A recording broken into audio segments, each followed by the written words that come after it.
오늘 우리가 본문 말씀 잠깐 읽어보도록 하겠습니다. 잘하는 말씀이긴 한데 요한복음 9장 1절에서 7절까지 있는 말씀 한번 읽어볼게요. 오늘따라 여기 굉장히 가운데가 넓어졌네요.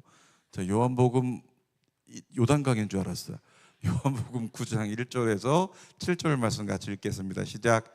예수께서 길을 가실 때에 날 때부터 맹인된 사람을 보신지라. 제자들이 물어 이르되 라삐여, 이 사람이 맹인으로 난 것이 누구의 죄로 인함이니까? 자기니까 그의 부모니까?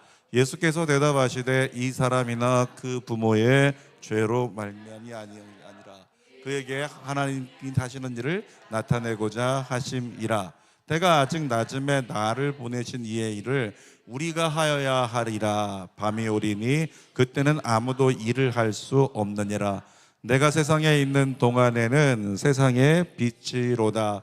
이 말씀을 하시고 땅에 침을 뱉어 진흙을 이겨 그의 눈에 바르시고 이르시되 실로암 못에 가서 씻으라 하시니, 실로암은 번역하면 보냄을 받았다 하는 뜻이라. 이에 가서 씻고 밝은 눈으로 왔더라. 아멘. 오늘 제목을 같이 한번 읽어보겠습니다. 운명을 읽어볼까요? 운명을 용기라는 제목으로 같이 나누도록 할 텐데, 자, 오늘 본문에 보니까요 1절 말씀부터 한번 다시 보면 1절 말씀 볼게요. 시작. 예수께서 길을 가실 때에 날 때부터 뭐라고요? 맹인 한 사람을 예수님께서 만나셨는데, 이 맹인이 보통은 선천적인 사람이 있고 후천적인 사람이 있다는 거죠. 오늘 본문에서 지금 등장하는 인물은 선천적인 맹인이었어요. 태어날 때부터 선천적인 맹인이었다. 태어날 때부터 앞을 보지 못한다. 그 느낌이 어떨까요? 상상이 안 가요.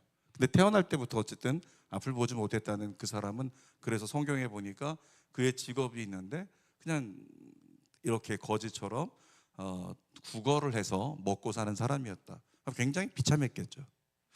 근데 인간에게 있어서 있죠. 인간에게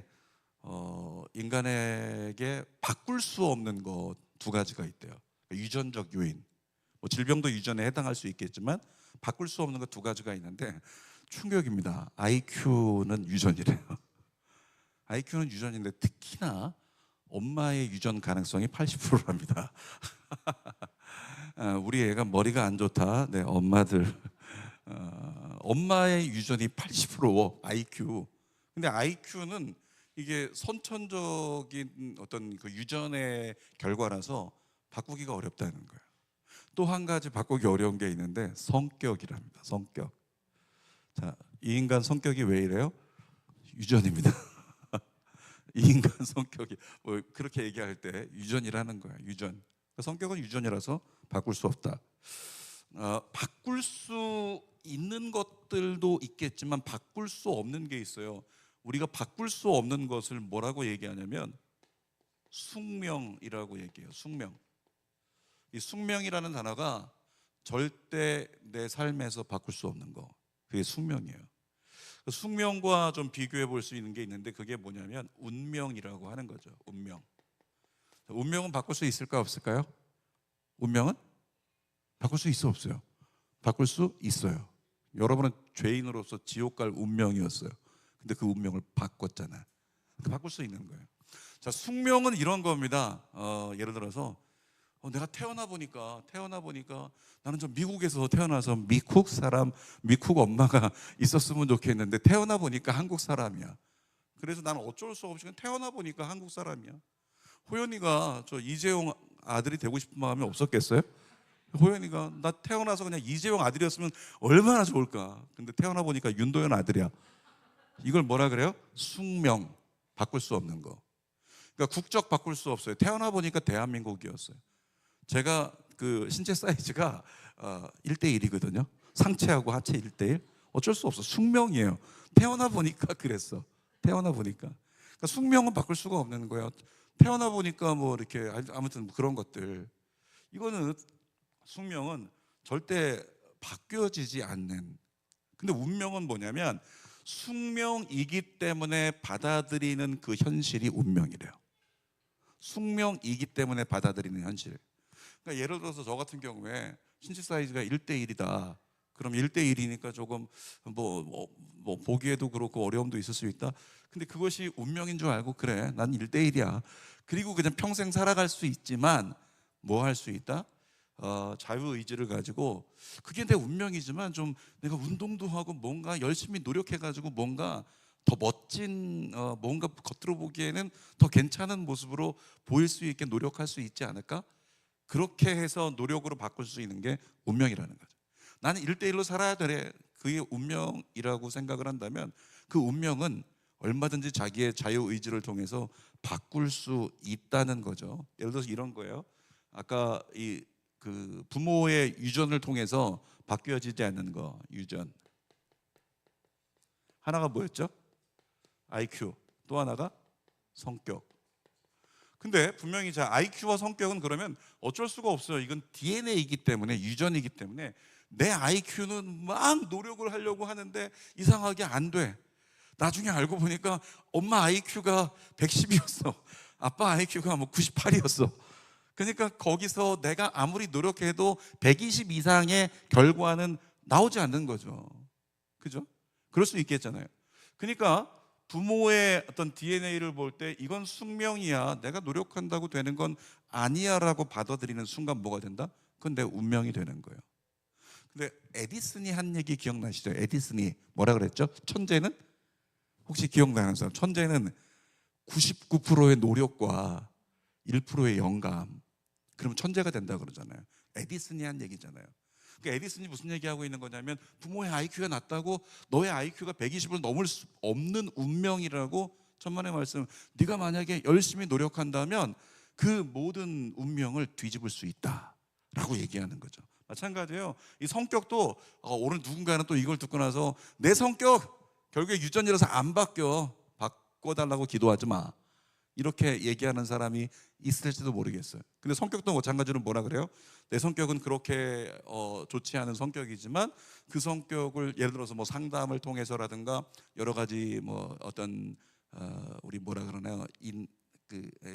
뭐라 그러지? 갑자기 기억이 안 나네. 네, 아무튼 여러 가지 노력을 통해서 우리의 성격도 바꿀 수가 있는 거예요. 변화될 수가 있는 거죠.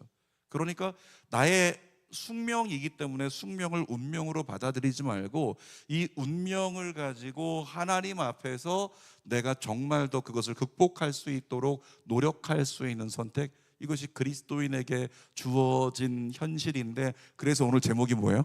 운명을 바꾸는 용기. 그냥 숙명이기 때문에 나에겐 그 정도가 운명이야, 이걸 받아들이고 살아가는 사람이 있는가 하면 누군가는 어떻게 해요? 이 운명을 그냥 내버려 두지 않을래. 어떻게 할래? 운명을 바꾸는 용기를 가지고 시도하는 사람, 그 사람이 있다는 거예요. 예를 들어서 우리가 잘 알고 있는 사람 중에서 이런 사람 있죠. 닉 부이치치 아시죠? 닉 부이치치. 팔다리가 없어요. 팔다리가 없어서 팔다리가 없는 사람이 걷지도 못해. 팔다리가 없는데 스케이트보드 탈 수 있을까? 못 타요. 팔다리가 없는데 수영할 수 있을까? 팔다리가 없는 건 숙명이에요. 숙명으로 태어났어요. 그러니까 이 사람의 운명은 수영 못해, 걷지 못해, 스케이트보드 못 타, 결혼 못해, 다 못하는 게 운명처럼 주어져 있잖아요. 근데 닉 부이치치가 뭐 했어요? 그 운명을 바꾸는 용기를 선택했다고. 운명을 바꾸는 용기를 선택하고 스케이트보드를 탔어요. 누구보다 잘 타요? 나보다 잘 타요. 수영을 열심히 했어요. 일반인들보다 수영 더 잘해요. 뿐만 아니라 결혼을 했어요. 심지어 신부가 예뻐. 놀라운 일이죠. 아무것도 안 될 것 같았는데 자기 운명을 바꾸는 용기를 선택하는 순간 닉 부이치치의 인생은 숙명에 갇힌 운명으로 살아가는 게 아니라 전혀 다른 삶을 살아가면서 사람들에게 운명에 갇힌 자를 끌어내고 있죠. 또 뿐만 아니라 뭐 닉 부이치치, 만약에 레나 마리아 마찬가지로 또 그런 사람이고, 우리나라의 전신 얼굴 화상 입었던 자매 누구죠? 이지선 자매.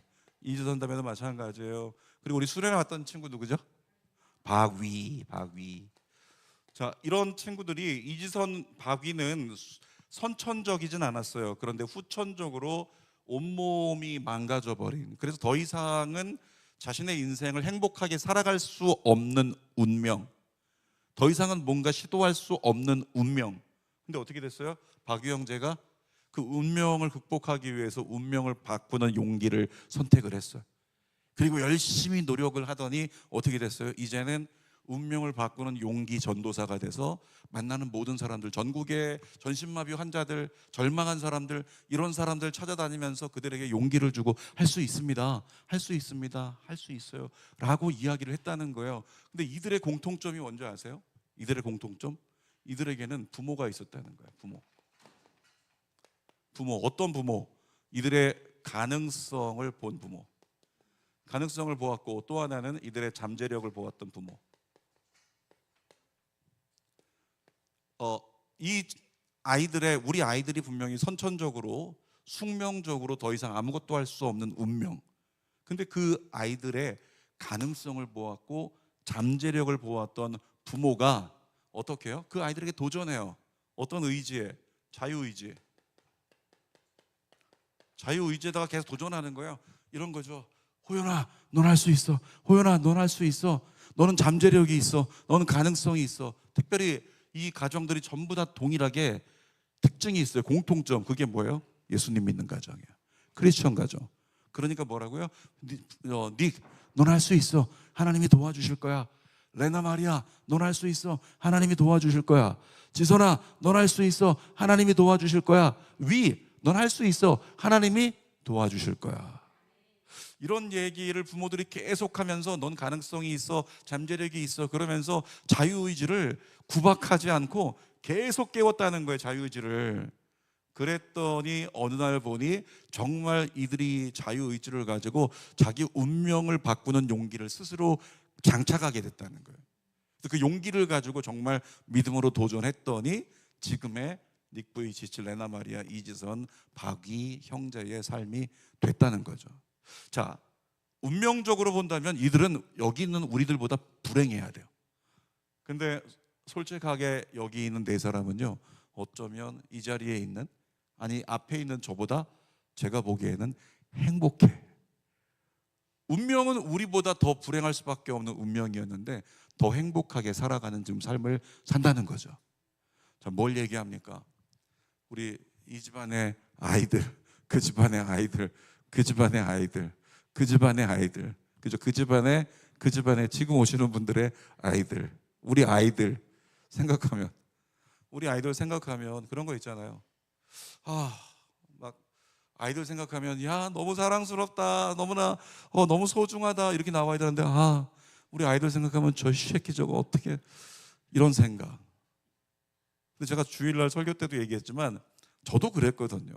저희 어머님이 늘 걱정했어요. 제대로 살 수 있을까?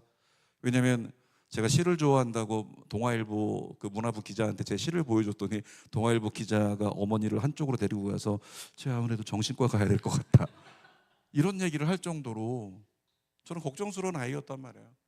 근데 하나님께서 어떻게 해요? 하나님께서 운명을 바꾸는 용기를 똑같이 허락해 주시고 그 용기를 가지고 열심히 기도했더니 전혀 다른 운명의 삶을 살아가게 됐다는 거죠. 자, 성경에 비슷한 인물이 있어요. 성경에 누구냐면 누구죠? 야베스. 야베스 아시죠? 야베스 이름의 뜻이 뭐예요? 고통. 이라는 이름을 가지고 있어. 야베스. 한번 성경 보도록 할까요? 성경 역대상 4장 9절 10절 읽어볼게요. 시작. 야베스는 그의 형제보다 귀중한 자라. 그의 어머니가 이름하여 이르되 야베스라 하였으니 이는 내가 수고로이 낳았다 함이었더라. 야베스가 이스라엘 하나님께 아뢰어 이르되 주께서 내게 복을 주시려거든 나의 지역을 넓히시고 주의 손으로 나를 도우사. 하나님이 그가 구하는 것을 허락하셨더라. 앞절 보여주실래요? 앞절 19절. 9절. 자, 9절에 뭐라고 써 있어요? 야베스를 낳는데 어머니가 이름을 야베스라고 줬대요. 야베스 이름이 뭐냐면 고통이에요. 고통. 그러니까 얘를 부를 때마다 뭐냐면 얘가 막 뛰어놀고 있으면 야 고통 얼른 집에 들어와. 고통 야 얼른 집에 들어와. 고통 학교 갔다 왔니? 이렇게 자꾸 고통이라고 부르는 거예요. 그러니까 야베스는 정말 지금 이 말씀에서는 결과부터 얘기하기 때문에 형제보다 귀중한 자라 써 있지만 사실은 모든 사람이 이 고통을 생각할 때 자꾸 얘만 생각하면 넌 엄마에게 굉장히 큰 힘든 짐을 주어진 아이야.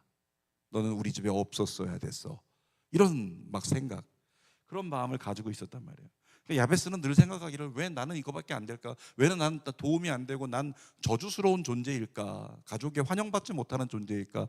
그 마음을 갖는데 결국에 야베스가 고통이라는 이름을 가진 건 뭐예요? 숙명을 통한 운명이란 말이에요. 나는 사랑받지 못하는, 나는 소중히 여김받지 못하는 그런 운명이 내 운명이지. 근데 야베스가 뭘 했어요? 하나님의 은혜로 운명을 바꾸는 용기를 선택했잖아요. 그래서 그 다음 절 보여주실래요? 뭐 했다고 써 있어요? 그 다음 절에 10절. 자, 쭉쭉쭉 넘어가서 마지막 절 시작. 하나님이 그가 구하는 것을 허락하셨더라. 뭘 했대요? 야베스가 두 글자로 하면 뭘 했대요? 기도를 했대잖아. 기도가 뭐라고요? 기도가 뭐라고? 운명을 바꾸는 용기. 내게 주어진 어떤 현실들, 그래 뭐 우리 집에서 지금 아픔을 겪고 있는 거, 내가 지금 여러 가지 부모와의 어떤 갈등, 주어진 상황, 여러 가지 것들 내 운명이지 뭐 이 이상 뭐가 되겠어, 이런 생각할 수 있는데 그 모든 생각이 우리를 운명에다가 이렇게 묶고 있단 말이에요. 예를 들어서 이런 거예요. 나의 내면을 그려본다면 나의 내면이 이렇게 있는데 인간의 내면 안에 운명이라는 게 있대요. 그리고 운명이라는 것이 있고 자유의지라는 게 있는데, 자유의지. 근데 운명이라는 것을 자꾸 나를 묶어두면, 그래 난 이거밖에 안 되지 뭐 내가 뭘 할 수 있겠어, 이 이상 뭘 기대하겠어, 그러면서 자꾸 운명만을 바라보다 보면 어느새 운명이 커져가지고요 내 자유의지를 완전히 덮어버린대요. 그럼 그 사람은 뭘 할 수가 없을까요? 운명을 바꾸는 용기의 자유의지를 사용할 수 있는 기회가 없는 거죠. 근데 운명에 집중하지 않고 뭐에 집중한다? 자유의지. 아니야, 내가 선택할 수 있어. 지금 내게 주어진 운명은 이것 같지만 내가 선택할 수 있어. 분명히 나는 하나님의 사람이고 하나님 살아계신다고 하니 내가 기도하면 바꿀 수 있을 거야. 아멘. 그런 마음을 가지고 내가 운명을 바꾸는 용기를 선택해야지. 그래서 야베스가 했던 건 기도, 누군가 했던 건 뭐 공부도 하고, 누구는 상담을 하게 될 것이고, 누구는 노력을 하게 될 것이고, 누구는 운동을 하게 될 것이고, 그렇게 막 했더니 어느 순간에 자기 운명을 바꾸는 용기를 통해서 전혀 다른 삶을 살아가더라. 그런 일이 오늘 이 자리에 있는 저와 여러분들에게 임하기를 축복합니다. 그런 의미에서 오늘 새로 오신 분도 계신데 선포해 주세요. 바뀔지어다. 다시 한번 변화가 일어날지어다. 아멘. 2절 말씀 올라가서 한번 읽어볼게요. 2절 말씀, 한번 2절 시작. 제자들이 물어 이르되 랍비여, 이 사람이 맹인으로 나는 것이 누구의 죄로 인함이니까? 자기니까 그의 부모니까? 여러분, 지금 제자들이 물어보는 거예요. 길 가다가 길거리에서 구걸하고 있는 사람이 있는데 보니까 사람들이 얘기하는 거죠. 이 사람은 날 때부터 맹인이었대요. 굉장히 불쌍한 사람이에요. 저렇게밖에 살아갈 수가 없어요. 제자들이 지나가다가 예수님께 물어보는 거죠. 예수님, 저 맹인은 선천적으로 맹인인데 그 맹인은 자기의 죄 때문에 저렇게 된 걸까요? 아니면 부모의 죄 때문에 저렇게 된 걸까요? 묻는 질문 자체가 좀 너무 어폐가 있지 않나? 그 날 때부터 맹인이었다는데 자기의 죄 때문에 저렇게 된 거냐고 물어보면 그 아이는 뭐가 되는 거예요? 아무튼 중요한 거는 유대 사회에서 유대인들이나 제자들이 가지고 있었던 고정관념이 뭐냐면 인과응보라고 하는 고정관념을 가지고 있었어요.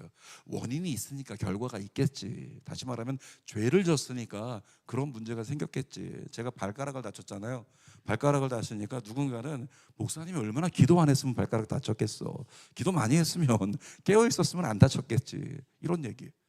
그러니까 목사님들 중에서 제가 전에 교제하던 분들 중에 어떤 목사님들은 아파가지고 병원에 5일간 입원하거든요. 5일간 입원했는데 5일간 출장 갔다 온다고 얘기하고 아무에게도 성도에게 안 알려. 왜? 성도들이 목사님이 아프면 그건 문제 있는 거라고 그렇게 생각을 하니까. 왜? 인과응보.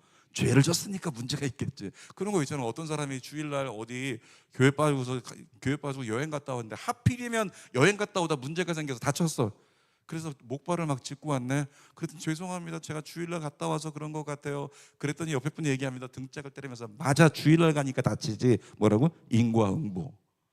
죄를 졌으니까 벌을 받는 거지, 죄를 졌으니까 징계가 있는 거지. 이런 생각을 유대 사회에 다 갖고 있었다는 거예요. 여러분 기억하세요.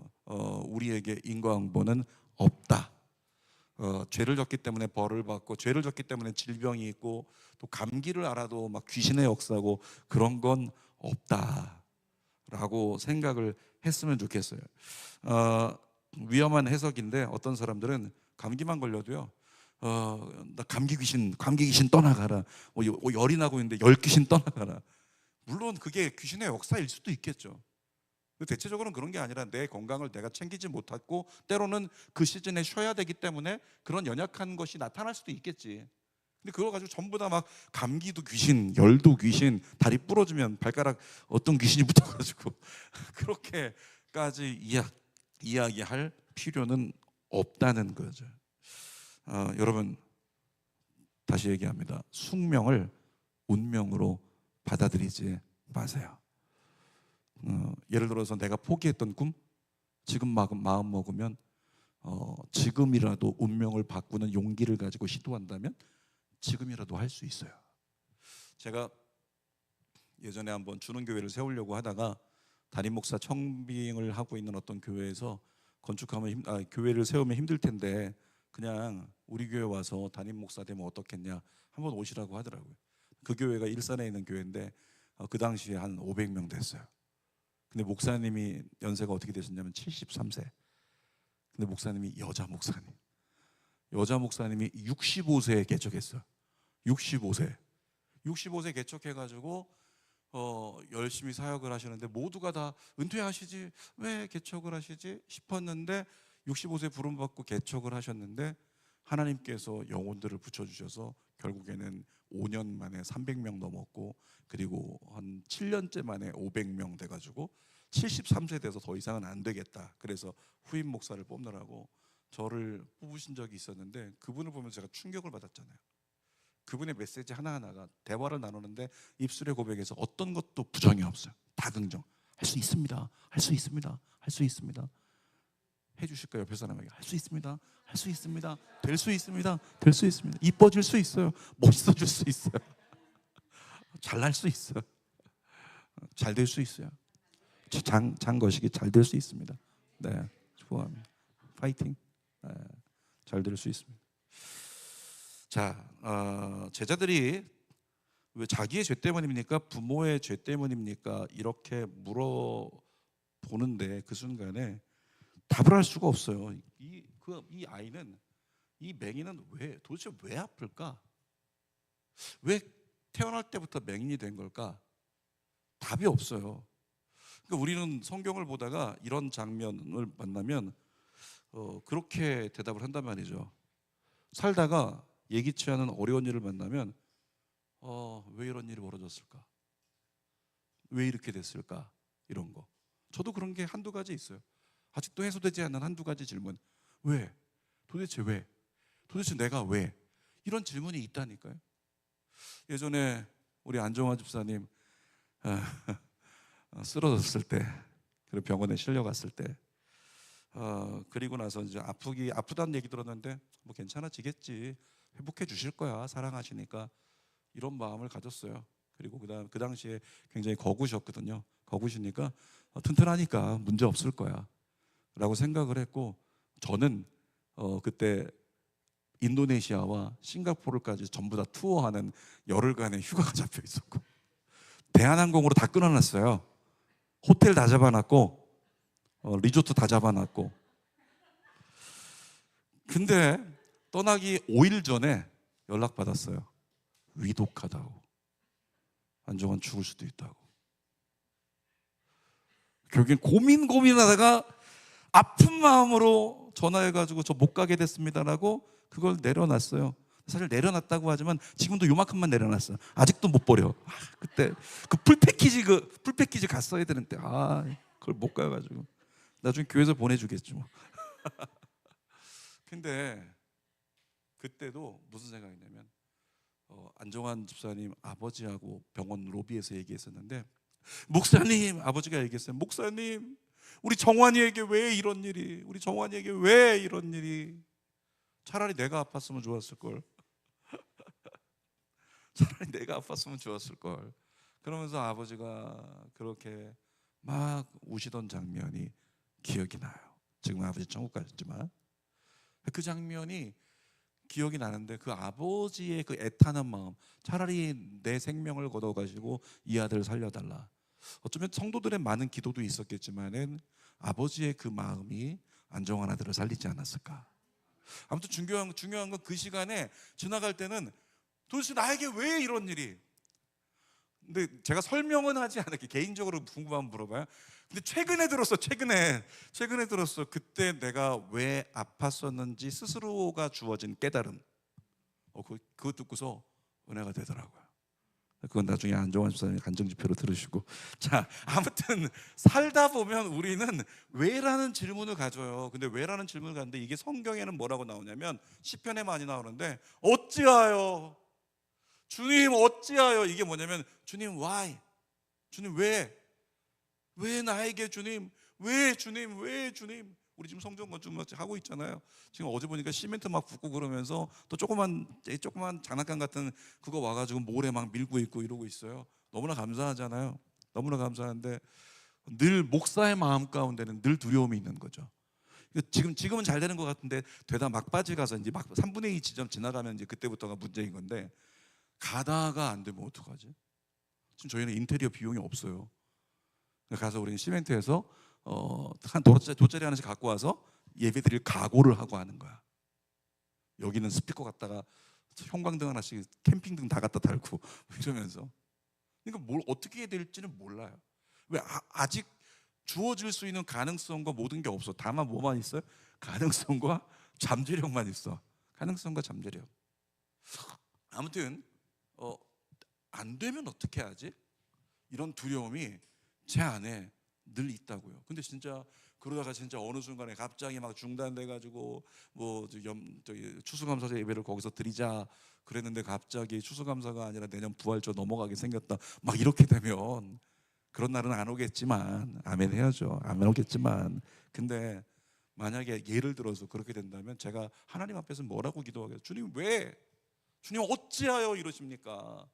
우리 내년 넘어가면 큰일 나요. 주님 안 돼요. 주님 어찌하여. 시편 43편 2절 같이 한번 읽어볼게요. 시작. 주는 나의 힘이 되신 하나님이시거늘 어찌하여 내가 어찌하여 원수의 억압으로 말미암아 슬프게 다니니까. 여러분, 우리가 살아가는 삶의 현실 속에서 그냥 뭐 고만고만하게 잘 지내고, 이 앞에 계신 두 분도 보니까 잘 지내는 것 같아요. 부부가 나와서 예배 잘 드리는 거 보니까 문제가 별로 없는 것 같아요. 그냥 서로 안 싸우고 잘 사는 것 같아요. 근데 가정에 문제가 있고, 뭐 자녀의 문제가 있고, 또 부부의 문제가 있고, 그리고 재정의 문제가 있고, 여러 가지 문제들이 있을 때 굉장히 시험 들고 마음이 불편할 때 어렵잖아요. 그때 우리는 얘기하죠. 주님 어찌하여 나에게 이런 시련을, 어찌하여 나에게 이런 어려움을. 근데 그렇게 질문한다고 답이 다 나오나요? 답이 안 나올 때가 있어요. 답이 정말 안 나올 때가 있다는 거죠. 그때는 질문을 바꿔야 돼요. 왜? 어찌하여 이러십니까? 이런 질문에서 답이 안 나오는 것 같으면 그 다음엔 주님, 지금 제가 할 수 있는 최선은 뭔가요? 이걸로 바꿔야 된다는 거예요. 지금 제가 할 수 있는 최선은 뭔가요? 그럼 거기선 답이 나온다는 거예요. 성경을 읽다 보면요, 왜라는 질문에 답할 수 없는 경우가 많아요. 우리 청년들, 중고등학교 애들 요즘에 좀 무서워요. 중고등학교 애들하고 막 얘기를 하다 보면 얘들이 성경 질문을 하는데 답할 수 없는 거 있잖아요. 전혀 성경으로 답할 수 없는 그런 것만 어서 꼽아가지고 이 질문을 왜 하는 걸까? 목사를 시험하는 거 아닐까? 이건 답할 수 없는데 넌 어떻게 답하나? 강 목사님이 질문에 답을 잘한다면서 한번 해보라고. 저 나름대로 이제 답을 해주기는 하지만 그런 것에 대해서 우리가 때로는 성경 읽다가 이건 해석이 안 되는데 이건 뭐지? 라고 하는 질문에 부딪힐 때가 있어요. 그래서 막 그걸 알고 싶어. 이게 답이 뭔지 알고 싶어. 그래서 제일 먼저 하는 게 뭐예요? 요즘 같으면 챗GPT한테 물어봐. 절대 물어보지 마세요. 걔 거짓말 엄청 한다고. 걔는 크리스찬이 아니에요. 걔한테 물어보면 안 돼. 또 네이버한테 물어봐. 네이버 굉장히 그 이단 자료가 많기 때문에 그것도 경계해야 되고, 또 더군다나 나중에 이제 안 되면 유튜브. 와, 유튜브는요 정말 사탄이 99% 장악하고 있는 거예요. 유튜브 절대 의지하면 안 되는 거죠. 여러분에게 부탁드리는 거는 뭐냐면 하나님의 사람으로 살아가다가 내지는 성경을 읽다가 해석이 안 돼. 이거 왜지? 왜? 어떤 사건에 대해서 왜? 라고 할 때 이거를 해석하려고 하는 해석 강박에 시달리지 마세요. 그냥 내버려 두고 삶을 걸어가다 보면 모르는 건 모르는 걸로 남겨두고 걸어가다 보면, 자 걸어갑니다. 걸어가는 거예요. 이렇게 막 걸어가다 보면 그 다음에 우리가 부르는 찬양 뭐죠? 장범순 가사님하고 부르는 찬양이 뭐죠? 시간이 지났어요. 시간이 지났어. 무슨 찬송이죠? 시간이 흘러 돌아보니 결국엔 주님이셨네. 시간이 흘러서 돌아보니까 그때 이거였구나. 성경도 깨달아져. 그리고 내 삶의 왜라고 질문지었던 모든 일들이 다 깨달아지는 그때가 온다는 거죠. 자, 3절 읽어보겠습니다. 3절 시작. 예수께서 대답하시되 아니라 그에게서 하나님이 하시는 일을 나타내고자 하심이라. 그에게서 4절 때가 아직 낮음에 나를 보내신 이의 일을 우리가 하여야 하리니 밤이 오리니 그때는 아무 일도 할 수 없느니라. 예수님께서 뭐라고 말씀하시냐면 왜입니까? 라고 물어보시는데 인과응보 아니야 그러면서 하나님의 계획이 있다는 거죠. 하나님의 계획이 있다는 거예요.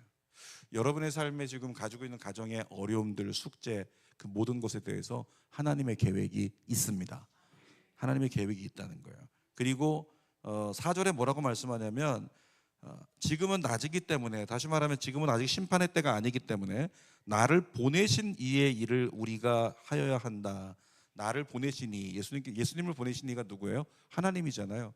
그러니까 하나님의 일을 하래요. 다시 말하면 하나님을 기쁘시게 하는 일, 그리고 사람들을, 하나님께서 하시는 일은 예수님 보내서 사람을 살렸잖아요. 그러니까 우리도 사람을 살리는 일, 그런 일을 교회가 해야 된다는 거죠. 자, 그러면서 5절 읽어볼게요. 5절 내가 세상에 있는 동안에는 세상의 빛이로다. 예수님께서 세상의 빛이라고 말씀하세요. 세상의 빛. 여러분, 빛이 가지고 있는 특속성이 뭐냐면 생명을 살리는 거예요. 빛은 무조건 살려내요. 그러니까 예수님은 이 땅에 빛으로 오셔서 병든 자를 고치셨고, 귀신 들린 자를 치유하셨고, 소외된 자들에게 친구가 되어주셨고, 어둠에 있는 자를 빛으로 인도하셨고. 근데 이런 일을 누가 해야 되는가? 교회가 해야 된다는 거예요. 교회가 때로는 정의를 부르짖다가 교회가 세상의 빛으로서 살려내야 되는데 세상에 외치기만 하다 끝날 수도 있어요. 주님이 원하시는 건 그게 아니라는 거죠. 교회는 하나님 앞에 부르짖고 세상에는 빛으로 세상을 살려내야 돼요. 근데 빛이 이런 거 있잖아요. 자, 빛을 비춘다. 여긴 마음에 안 들어. 안 비추고 이쪽만 쫙 비춰. 이렇게 되나요? 그게 아니에요. 빛은 한 번에 비춰주면 다 비춰져. 그러니까 다 비춰주면서 다 살리는 거예요. 한반도로 얘기하면 남쪽도 살리고 북쪽도 살리고 빛은 다 살리는 거예요. 하나님의 역사가 그거예요. 의인도 살리고 죄인도 살리고 내 안에 있는 자도 살리고 내 밖에 있는 자도 살리기 위해서 그들에게 동일한 빛을 다 비추는 것, 이게 하나님의 역사라고요. 그러니까 그 일을 해야 되는 게 어디냐면 교회인 거죠. 우리 주는 교회가 그런 교회가 되기를 축복합니다. 6절 말씀 읽어볼게요. 6절 중요한 말씀이에요. 시작. 이 말씀을 하시고 땅에 침을 뱉어 진흙을 이겨 그의 눈에 바르시고. 어떻게 했대요? 땅에다가 침. 이거 성경 그냥 읽어보는데 상상을 해보면 어떨까? 상상을 해보면 어때요? 제가 만약에 예를 들어서 그런 거 해봤어요. 저희 아들이 지금 약대 이제 나왔잖아요. 그러니까 얘한테 모기 물려갖고 막 따갑고 아파가지고 어떻게 했냐면, 모기 물렸어? 잠깐만 있어봐. 이거 누가 했었어요? 우리 할머니가 했었어요. 시골에서 모기 물리면 할머니가 막 침을 발라가지고 계속 문질러 주는 거야. 근데 괜찮아져. 누군가 이런 얘기하는 거지. 침에는 세균이 있는데 그 세균이 모기 물려갖고 있는 것보다 더 세대. 거기 있는 세균 다 죽여. 말이 안 되는 얘기죠. 그러니까 사실은 이거는 하면 안 되는 거겠지만 어르신들은 그렇게 해서라도 사실은 이 손가락으로 만지니까 손가락으로 만지는 어떤 그것에 의해서 통각이 사라지는 거지 침 때문에 그런 건 아니죠. 아무튼 중요한 건 침을 뱉어가지고 침으로 막 진흙을 이기신대요. 호연아 상상해봐. 침 막 내가 여기서 호연아 내가 너 눈 더 안경 안 쓰고 보게 해줄게. 그랬더니 여기서 내가 흙 하나 갖다가 화분 쏟아가지고 흙 막 침 뱉어서 떼떼떼 그래가지고 그 뒷이겨서 그거를 호연아 일로 와봐 내 눈에 붙여줄게. 어떻게 할 거야? 더러워. 그러니까 굳이 이렇게 하신 이유가 뭘까? 요한복음은 사도 요한이 의도를 가지고 썼잖아요. 하나님의 섭리에 무언가를 암시하는 거거든요. 진흙을 이겨가지고 뭘 만들었어요. 그 역사가 어디에 있었을까? 창세기 창조하실 때 흙을 빚어서 그 코에 생기를 불어넣어 사람을 만드셨잖아요. 지금 그 일을 예표하고 있는 거예요. 이게 침을 뱉어가지고 진흙을 이겨서 너의 보이지 않는 눈을 뭐하리라? 선천적으로 맹인되었던 눈을 다시 창조하리라. 그 일을 예수님께서 하신다는 거죠. 근데 여기 쓰인 그의 눈에 바르시고라고 써 있는데 그의 눈에 바르시고에 해당하는 그 바르시고에 해당하는 헬라어가 에피크리오라고 하거든요. 에피크리오. 이 에피크리오가 뭐냐면 에피는 위에 그리고 크리오는 기름을 붓다. 다시 말하면 그의 눈에 그 진흙을 바르신 그 행위가 분명히 우리가 보기에 한글 성경은 진흙을 바르시고 그랬는데 그걸 원어를 가지고 직역을 한다면 진흙을 가지고 위로부터 기름 부음을 부으사. 진흙을 바르는데 진흙을 바르는 순간에 뭐예요? 위로부터 기름 부음이 임했다는 거예요.